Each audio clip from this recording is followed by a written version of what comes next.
বন্ধুরা,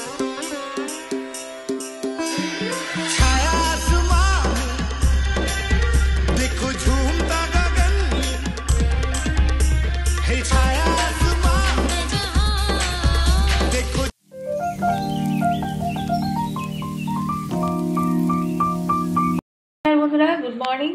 সুতোবাস kitchen with ব্লগে সবাইকে স্বাগত। আজকে কিন্তু আমি করবো একটা খুব নিরামিষ এবং খুব টেস্টি একটা শিম চচ্চড়ি। তার জন্য কিন্তু আমি এখানে শিমগুলো দেখো সাইড দিয়ে গোটা গোটা রেখেছি, সাইডটা ছাড়িয়ে এই দুই সাইড চিড়ে নিয়েছি।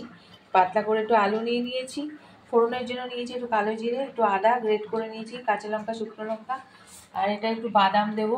বাদাম দিয়ে আর লাস্টে একটু ধনেপাতা দেবো, আর ফোড়নে একটু হিংও দেবো।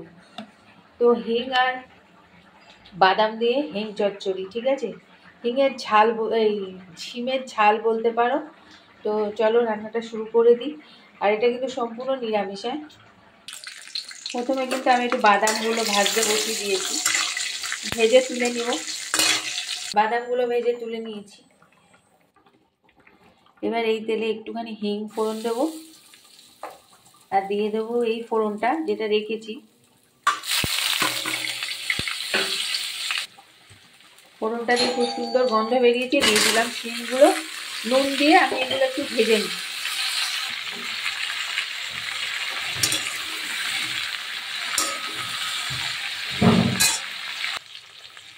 শিমটা খুব ভালো করে ভেজে নিয়েছি। যে মশলাটা ফোড়ন দিয়েছিলাম এতে আর কোনো মশলা যাবে না।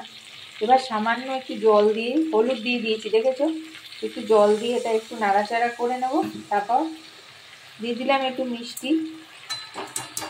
ভাজতে ভাজতে শিম আলু সিদ্ধই হয়ে যাবে। বাদামটাও দিয়ে দিলাম, এটা সামান্য একটু কষিয়ে নেব।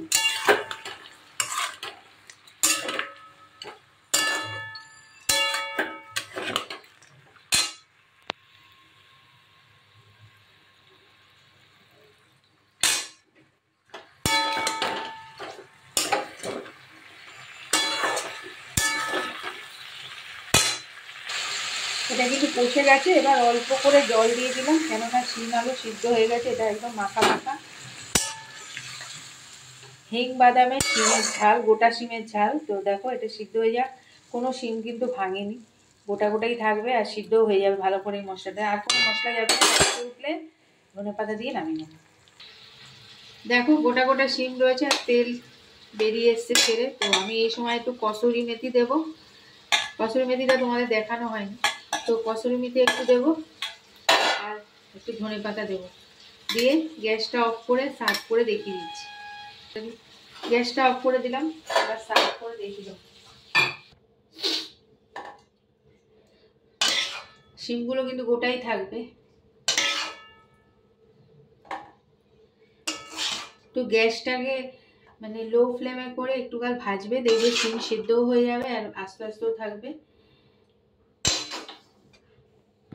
তো হয়ে গেছে আমার হিং বাদাম কসুরি মেথিতে গোটা শিমের ঝাল। যদি ভালো লাগে তাহলে একটু সাথে থেকো। আর এতক্ষণ সাথে থাকার জন্য সকলকে অসংখ্য ধন্যবাদ। আসবো পরবর্তী কোনো ভিডিও নিয়ে, ততক্ষণ সবাই ভালো থেকো। আজ আসি।